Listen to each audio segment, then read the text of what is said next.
A veces el silencio es más ensordecedor que un grito, y la soledad se siente más pesada cuando estamos rodeados de gente. Hay momentos en la vida en los que miramos al cielo buscando una señal, una respuesta o simplemente un alivio, y lo único que recibimos es la inmensidad de un vacío que parece no tener fin. Nos preguntamos si nuestras oraciones rebotan contra el techo, si hemos sido olvidados o si el destino se ha ensañado con nosotros. Pero hay una verdad antigua, una que a menudo olvidamos cuando las lágrimas nos nublan la vista. Dicen que la noche es más oscura justo antes del amanecer y que el carbón debe soportar una presión inimaginable antes de convertirse en diamante. Si hoy sientes que el mundo se derrumba bajo tus pies, si crees que tu tiempo se ha agotado y que la ayuda nunca llegará, te pido que escuches con el corazón abierto.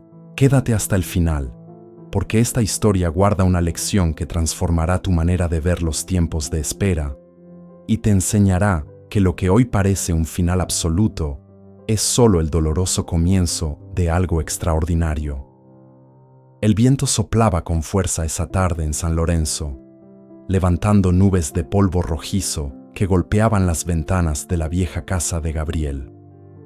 El sonido era constante, un silbido melancólico que se colaba por las rendijas de la madera desgastada, como si la casa misma se quejara de los años y del abandono. Gabriel estaba sentado en el borde de su cama, con la cabeza entre las manos, sintiendo cómo el peso del mundo comprimía su pecho hasta dificultarle la respiración. Sus manos, antes fuertes y hábiles para la carpintería, ahora temblaban ligeramente mientras sostenían un sobre de papel blanco, arrugado por la tensión de sus dedos. No necesitaba abrirlo de nuevo para saber lo que decía. Las letras negras y frías se habían grabado en su memoria como una sentencia irrevocable. Era el aviso final del banco. La cifra bailaba en su mente, burlándose de su desgracia.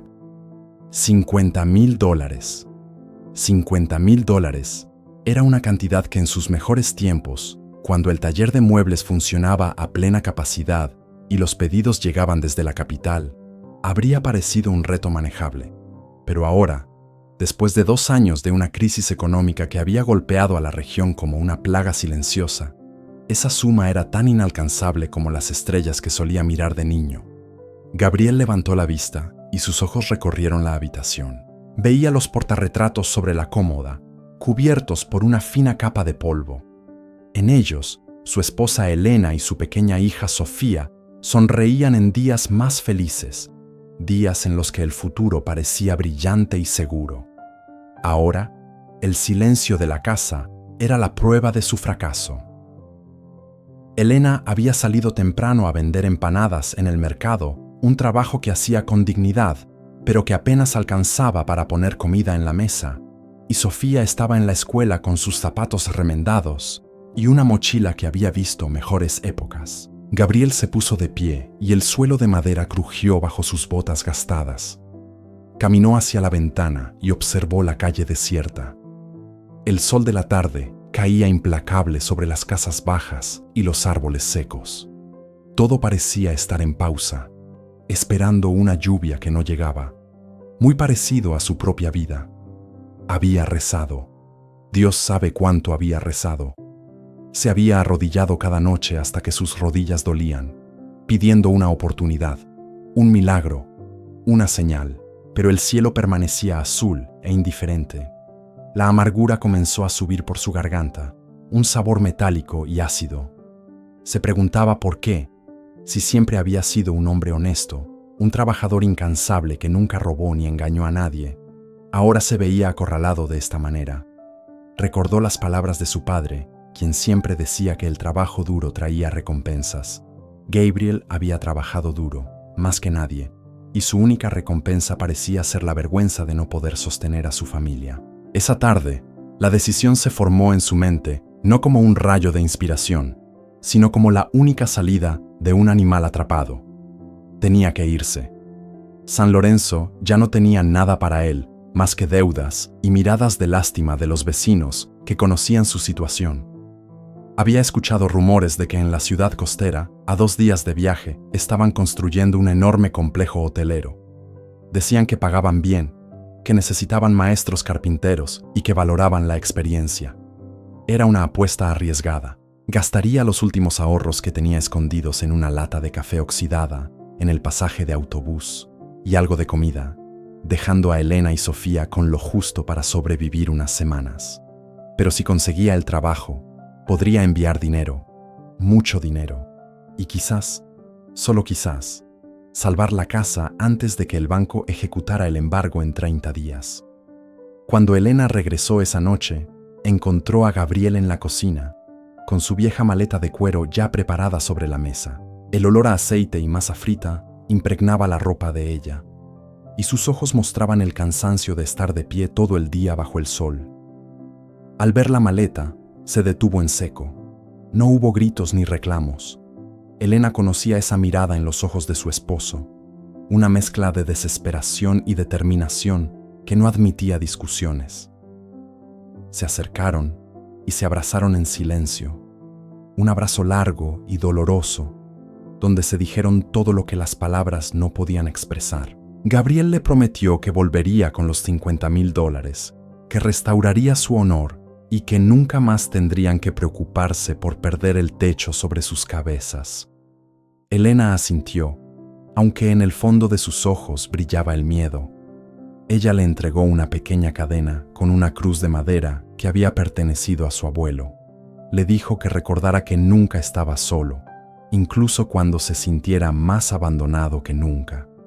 Gabriel tomó la cruz, la apretó en su puño y sintió el borde de la madera clavarse en su piel. Quería creerle. Desesperadamente, quería creer que no estaba solo.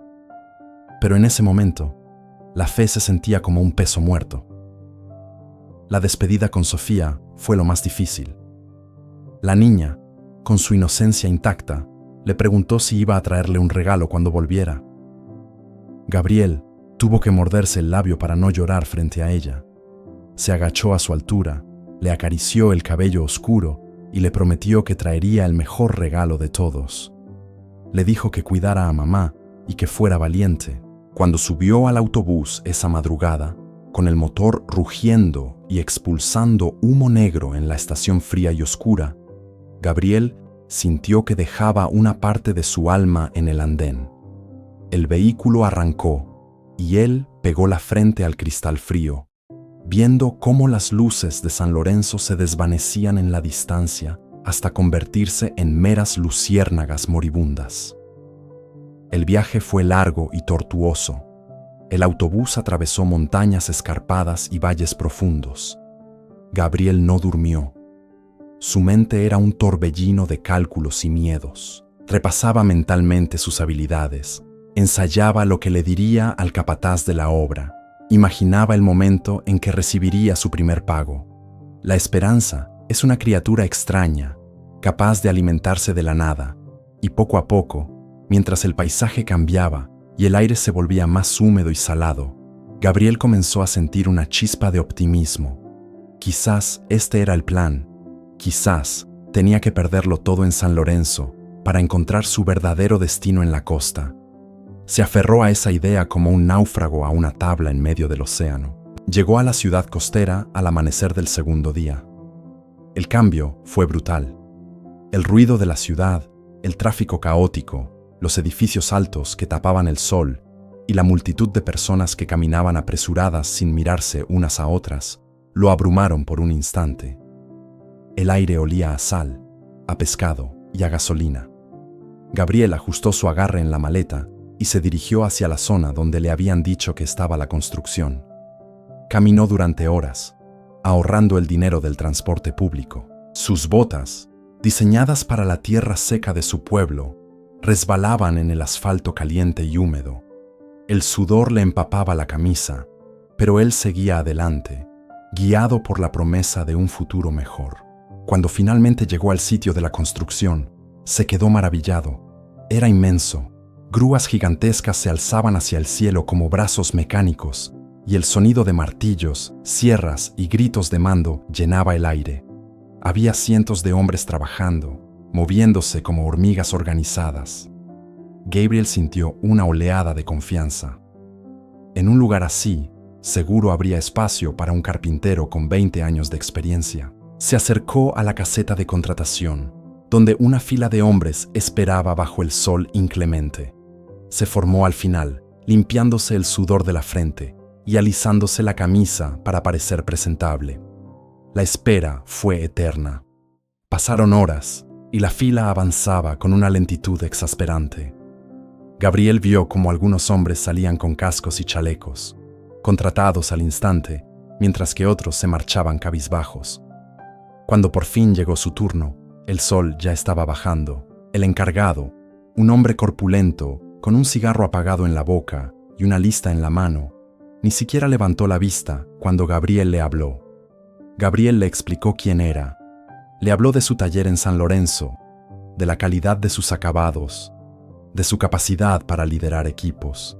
Habló con pasión, con la urgencia de quien se juega la vida en cada palabra. El hombre lo interrumpió con un gesto seco de la mano. Le dijo que ya tenían cubiertas todas las plazas de carpintería fina, que lo que necesitaban eran peones de carga, gente joven para mover sacos de cemento y escombros, y que, francamente, Gabriel se veía demasiado mayor y cansado para ese ritmo. Gabriel sintió como si le hubieran dado un golpe en el estómago. Insistió. Le rogó que le hiciera una prueba, que le dejara demostrar lo que podía hacer con un trozo de madera. Le dijo que podía hacer el trabajo de carga si era necesario, que era fuerte. El encargado lo miró por primera vez, escaneándolo de arriba abajo con una mirada fría y evaluadora.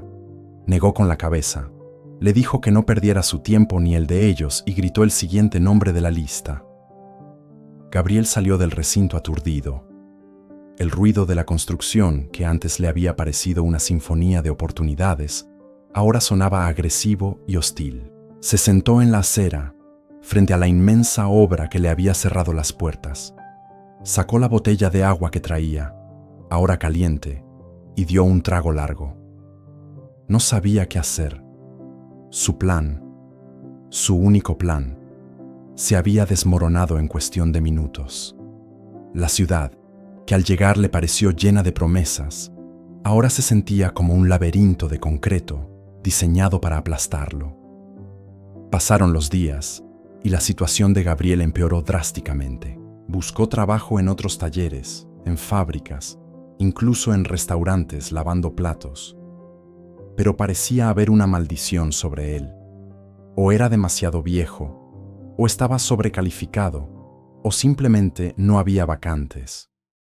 El poco dinero que traía se esfumó rápidamente en pensiones baratas y comida de mala calidad.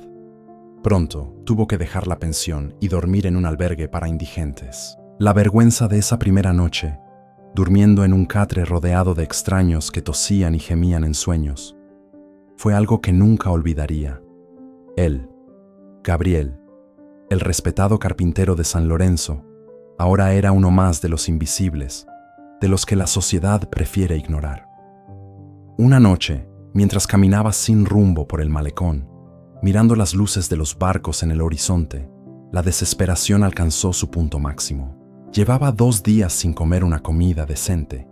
Se sentó en un banco de piedra, sintiendo la brisa fría del mar. Sacó la cruz de madera que Elena le había dado. La madera estaba suave por el tacto constante de sus dedos. Miró al cielo oscuro, sin estrellas esa noche debido a la nubosidad, y habló. No fue una oración formal. Fue un reclamo. Le preguntó a Dios dónde estaba. Le preguntó por qué le había dado talento y manos hábiles si no le permitía usarlas para alimentar a su hija. Le preguntó si disfrutaba viéndolo sufrir. Las lágrimas rodaron por sus mejillas, mezclándose con la sal del mar en sus labios. En ese momento de ruptura total, un coche lujoso se detuvo a unos metros de donde él estaba. Era un vehículo negro, brillante, que contrastaba violentamente con la miseria que Gabriel sentía.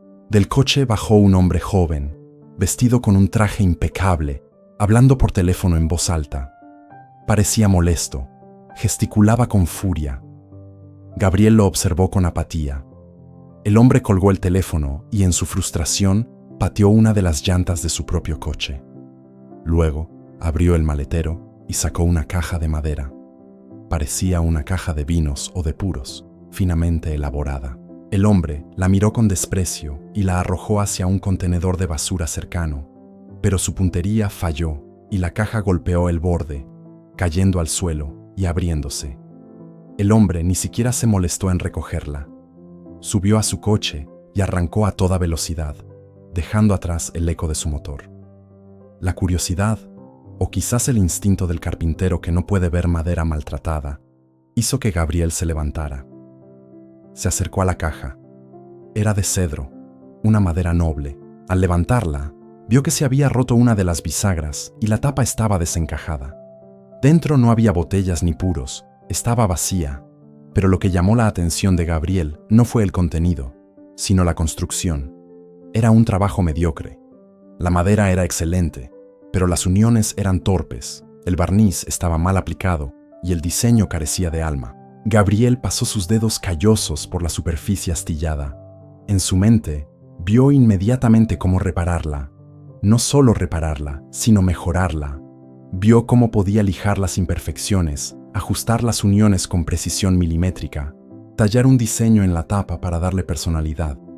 Se llevó la caja consigo. Esa noche, en el albergue, mientras los demás dormían, Gabriel usó una pequeña navaja que siempre llevaba consigo y un trozo de lija que había encontrado tirado en una obra días atrás.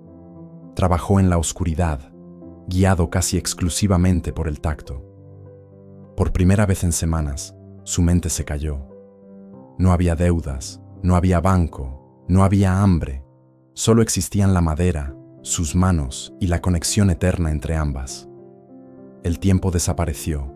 Cuando salió el sol, Gabriel tenía en sus manos algo completamente diferente.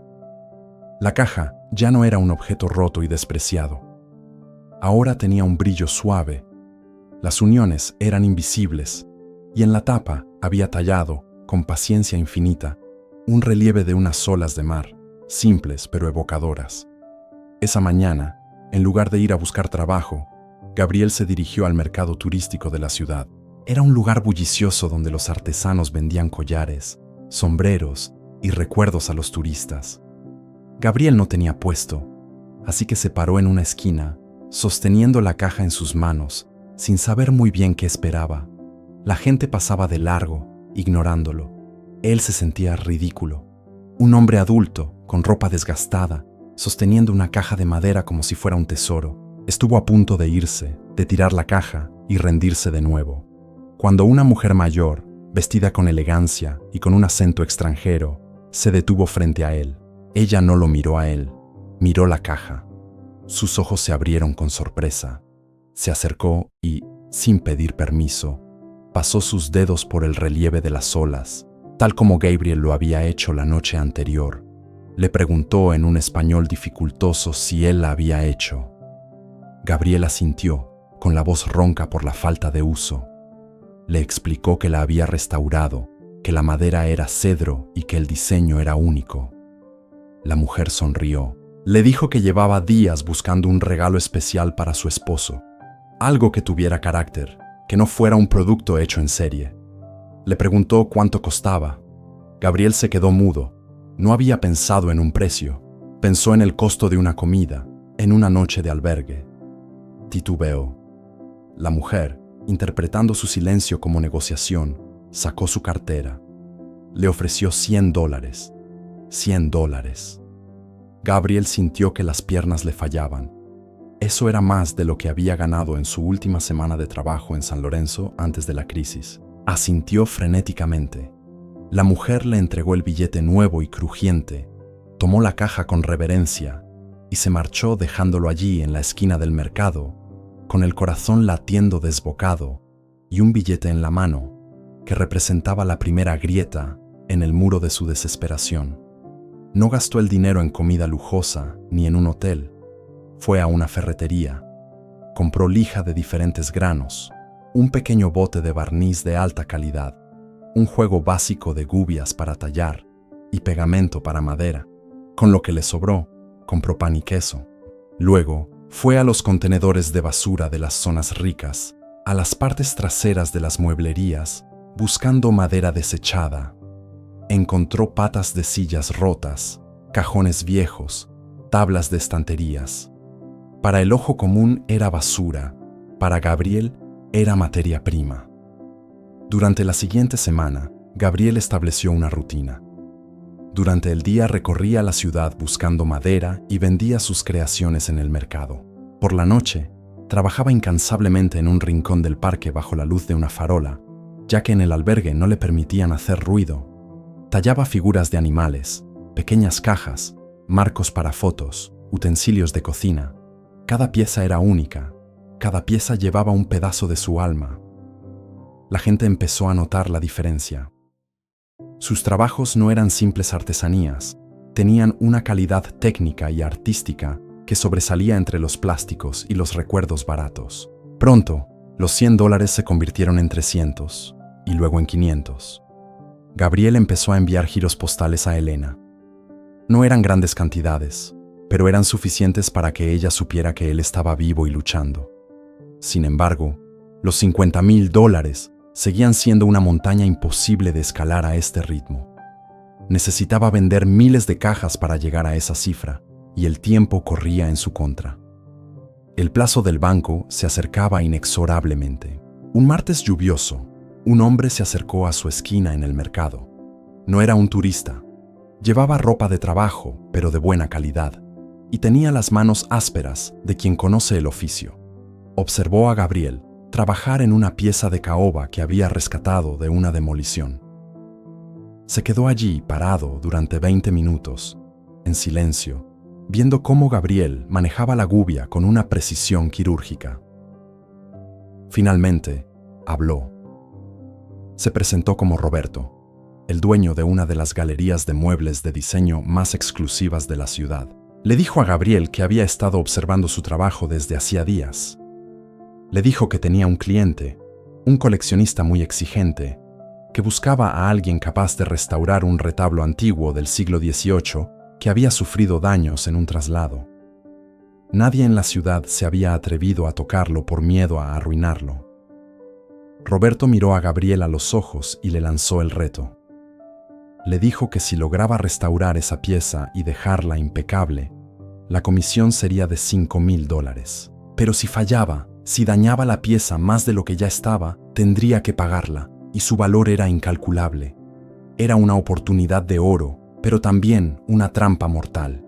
Gabriel miró sus manos, sucias y con cortes, y luego miró al hombre. Sintió el miedo, ese viejo conocido, trepar por su espalda, pero también sintió algo más, la certeza de que Dios, en su misteriosa forma de actuar, le estaba poniendo una prueba definitiva. No era solo por el dinero, era por su dignidad, por su arte. Gabriel aceptó. La restauración se llevó a cabo en el taller de la galería. Le dieron una semana.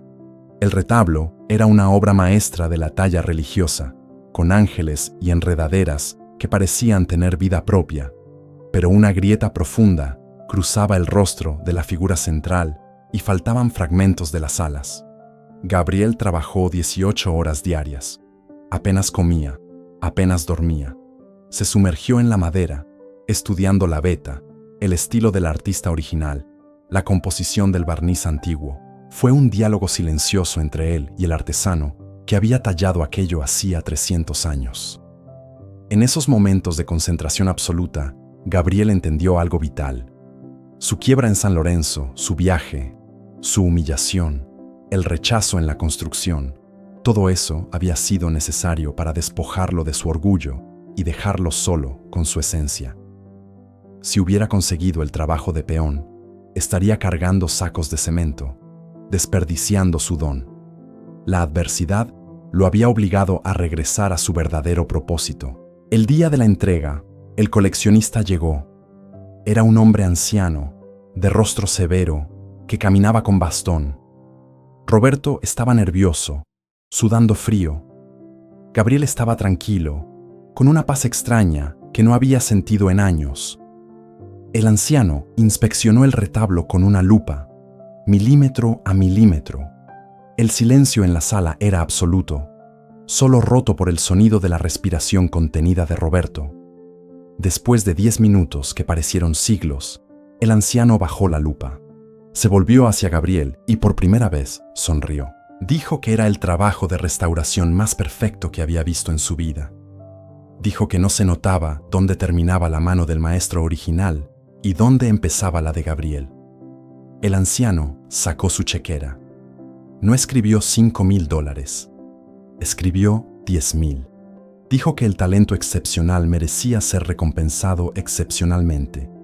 Y luego hizo una pregunta que cambiaría el rumbo de la historia.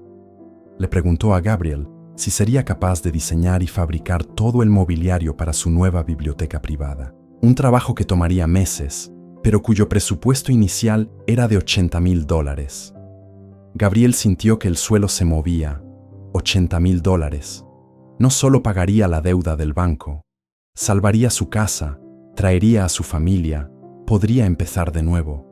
Pero entonces, el anciano puso una condición. Quería que el trabajo se hiciera allí, en la ciudad, bajo su supervisión. Gabriel tendría que mudarse definitivamente. Gabriel sostuvo el cheque de $10,000 en sus manos y sintió que el papel quemaba, pero no era un ardor de dolor, sino de vida pura y renovada. En ese despacho silencioso, rodeado de antigüedades y olor a cera vieja, el tiempo pareció detenerse de nuevo. La propuesta del anciano coleccionista resonaba en su cabeza como una campana de catedral. $80,000. Era una cifra que no solo borraba deudas, sino que borraba miedos, borraba años de incertidumbre y borraba la humillación de sentirse insuficiente. Sin embargo, la condición de mudarse, de arrancar a su familia de la raíz, plantaba una semilla de duda en su corazón. San Lorenzo era polvo y olvido, pero era su hogar. Allí estaban sus recuerdos, las marcas de crecimiento de Sofía en el marco de la puerta, la cocina donde Elena cantaba mientras cocinaba. Pero Gabriel miró sus manos, esas mismas manos que habían sido rechazadas en la obra de construcción y que ahora eran celebradas como las de un maestro. Comprendió entonces que uno no puede sanar en el mismo entorno que lo enfermó. Asintió con firmeza, aceptó el trato y pidió una semana para traer a los suyos.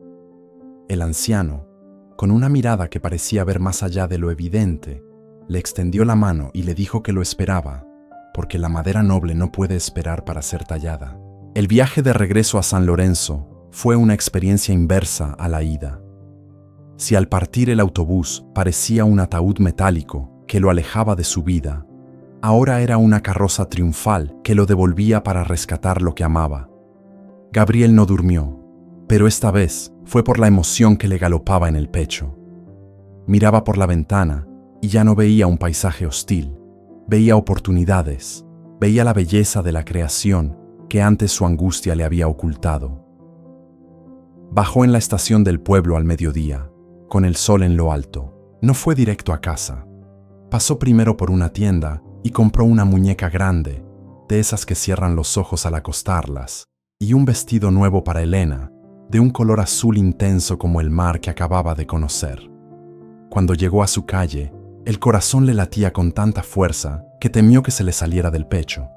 La casa seguía allí, con su pintura descascarada y su aspecto cansado, pero para él ya no era una prisión de deudas. Abrió la puerta y el grito de Sofía rompió el silencio de la tarde. La niña corrió hacia él y se lanzó a sus brazos con la fuerza de un huracán pequeño. Gabriel la levantó, aspirando el olor a jabón y niñez de su cabello, y por primera vez en meses lloró de alegría. Elena salió de la cocina, limpiándose las manos en el delantal, y se quedó paralizada al verlo. No necesitaba preguntar. La postura de Gabriel, la luz en su mirada, la ausencia de esa sombra gris que lo había acompañado durante años, lo decían todo. Se abrazaron los tres en medio de la sala, un nudo de cuerpos y almas que se reencontraban tras la tormenta. Esa noche, después de cenar como reyes con comida que Gabriel había traído, se sentaron a la mesa para hablar de lo importante. Gabriel puso el cheque de $10,000 sobre el mantel. Elena se llevó las manos a la boca, incrédula. Él les contó todo. Les habló de la ciudad costera, del rechazo brutal en la construcción, de la noche en el albergue, de la caja rota que un hombre rico despreció, y de cómo esa basura se convirtió en su salvación. Les habló del anciano coleccionista y de la biblioteca. Pero cuando llegó a la parte de la mudanza, el silencio cayó sobre la mesa. Elena miró alrededor, a las paredes que conocía de memoria, a los vecinos que eran como familia. El miedo al cambio es una hiedra que se enreda en los tobillos y nos impide avanzar. Ella preguntó qué pasaría con la casa, con la escuela de Sofía, con todo lo que conocían. Gabriel tomó las manos de su esposa entre las suyas. Le dijo con voz suave pero firme que la casa no era el hogar. El hogar eran ellos tres. Les explicó que quedarse allí era condenarse a sobrevivir, mientras que irse era atreverse a vivir. Les dijo que con el adelanto del dinero podían pagar los intereses del banco y detener el embargo, pero que la verdadera libertad, los $80,000 que asegurarían el futuro de Sofía y su vejez, solo se conseguirían si tenían el valor de soltar lo conocido para abrazar lo prometido. Elena miró a su hija, que jugaba feliz con la muñeca nueva ajena a la gravedad de la decisión, y luego miró a su esposo. Vio en él al hombre del que se había enamorado, el soñador capaz de construir castillos con sus manos. Suspiró, una exhalación larga que soltaba años de apego, y asintió. La semana siguiente fue un torbellino. Gabriel fue al banco y disfrutó, con una satisfacción secreta y humana, la cara de sorpresa del gerente al ver el dinero sobre el escritorio. Pagó lo necesario para frenar la ejecución hipotecaria y dejó la casa cerrada bajo el cuidado de una vecina, con la promesa de volver para decidir qué hacer con ella más adelante. Empacaron su vida en cajas de cartón. Es curioso cómo años de existencia pueden reducirse a unos pocos bultos: ropa, fotos, algunos utensilios de cocina y, por supuesto, las herramientas de Gabriel. Subieron a un camión de mudanzas rumbo a la costa, dejando atrás el polvo rojizo de San Lorenzo para siempre. La llegada a la ciudad fue un choque para Elena y Sofía. El ruido, la humedad, la inmensidad del mar que Sofía nunca había visto, todo era nuevo y aterradoramente hermoso. El coleccionista, cumpliendo su palabra de caballero, les había facilitado un pequeño apartamento cerca de la mansión donde Gabriel trabajaría. No era lujoso, pero era digno, limpio, y tenía un balcón desde donde se podía oler la sal. Gabriel no perdió tiempo. Al día siguiente, se presentó en la mansión del anciano. El lugar era imponente. Una casona antigua rodeada de jardines, con techos altos y suelos de mármol. El anciano lo llevó a un salón inmenso, vacío, con grandes ventanales que daban al jardín. Le dijo que ese era su lienzo. Quería una biblioteca de suelo a techo, con escaleras corredizas, mesas de lectura y acabados en maderas nativas. No quería algo moderno ni minimalista. Quería algo que tuviera alma, que pareciera que siempre había estado allí. Le dio carta blanca a Gabriel para el diseño y acceso ilimitado a los mejores aserraderos de la región para escoger la materia prima. Gabriel comenzó el trabajo con una devoción casi religiosa.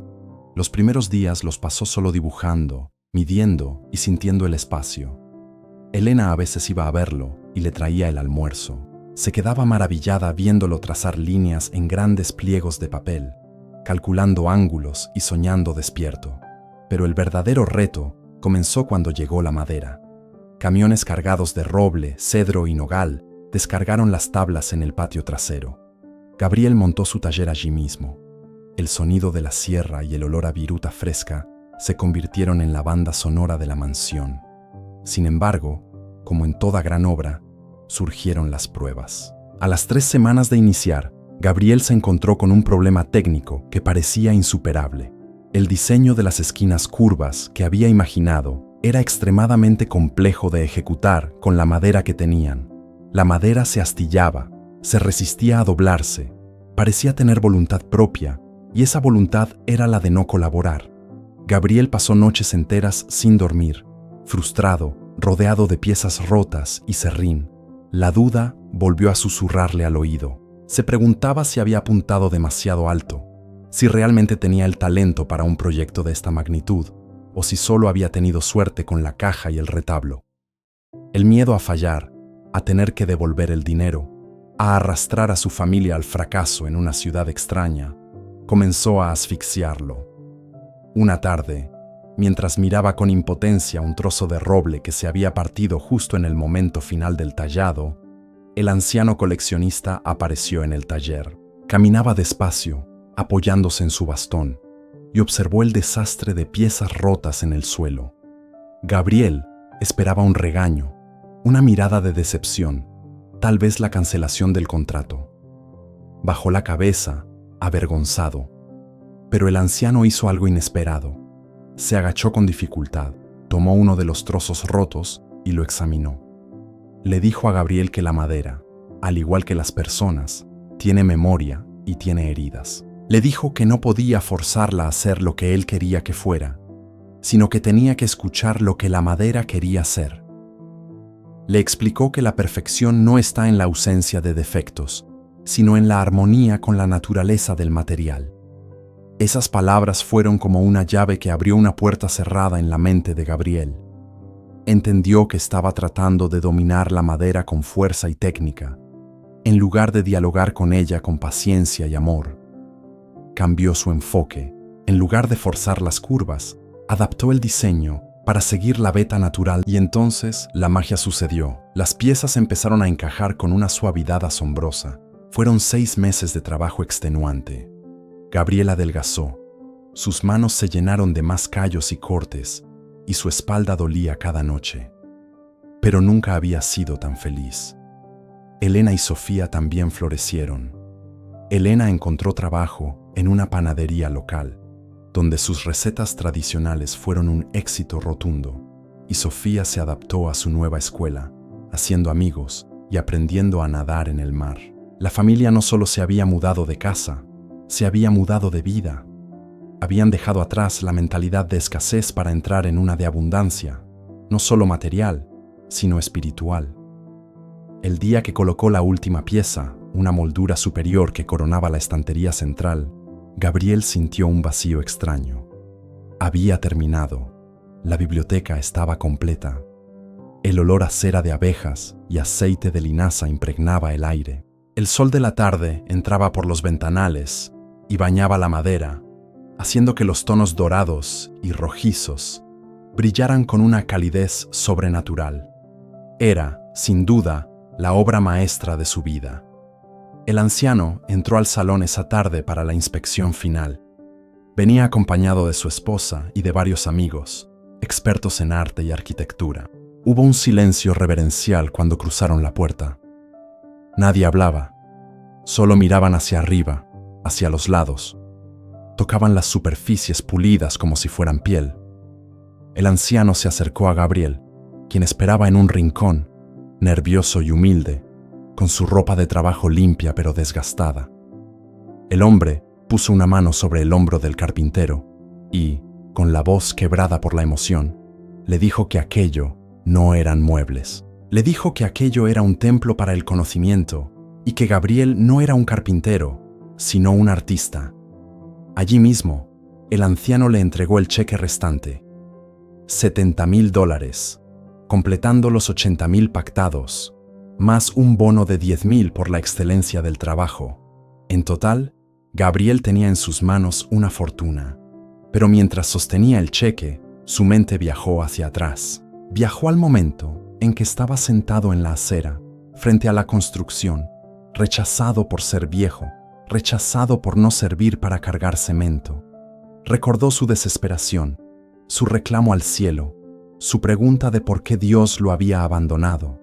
Y en ese instante, en medio del triunfo, la revelación lo golpeó con la fuerza de un rayo. Si el capataz de la obra lo hubiera contratado aquel día, Gabriel estaría ahora mismo cargando ladrillos bajo el sol, ganando el salario mínimo, demasiado cansado para tallar, demasiado ocupado sobreviviendo para poder crear. Si Dios le hubiera dado lo que él pedía en ese momento, le habría negado lo que realmente merecía. La puerta cerrada en la construcción no fue un castigo, fue una protección divina. El silencio de Dios no fue ausencia, fue una espera necesaria para que Gabriel llegara al lugar correcto, en el momento correcto, para conocer a la persona correcta.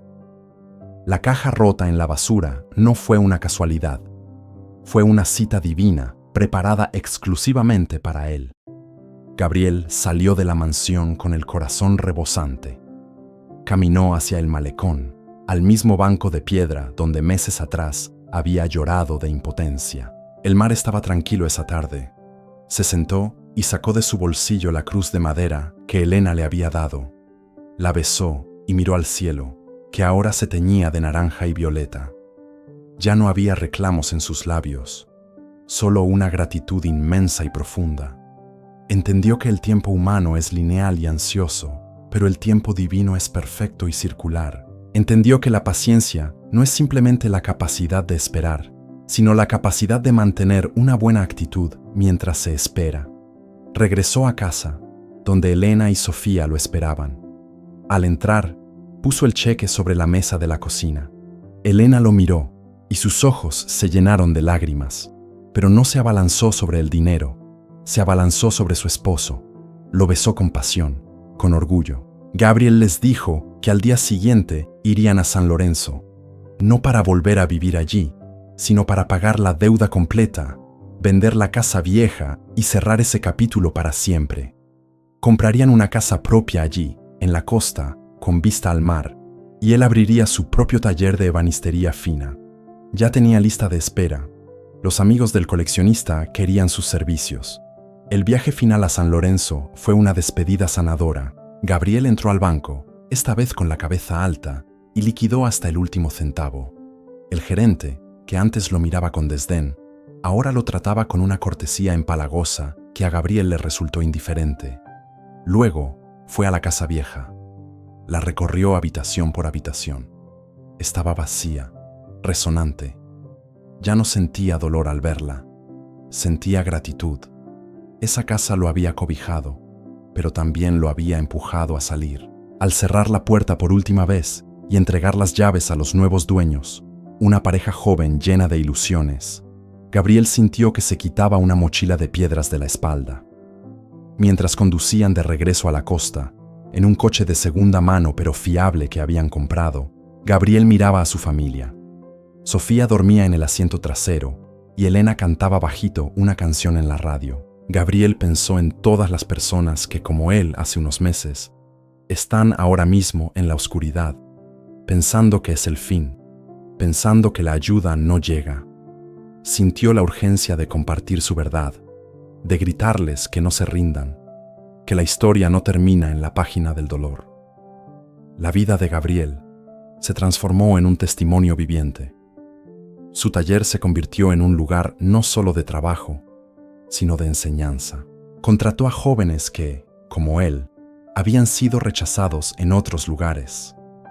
Les enseñó el oficio, pero sobre todo, les enseñó a tener fe en sus propias manos y en el tiempo perfecto de la vida.